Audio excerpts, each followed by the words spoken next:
Hey guys, today on this video I will show you how we can make Google Chrome a default browser on Windows 11 PC.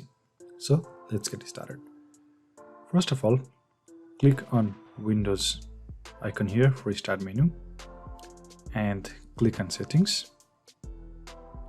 Now click on Apps, and here on right side you can see Default Apps. So click on Default Apps, and if you scroll down you will find Google Chrome. So click on Google Chrome, and here you have to change it to Google Chrome for all the file types you see to make it default on all of these.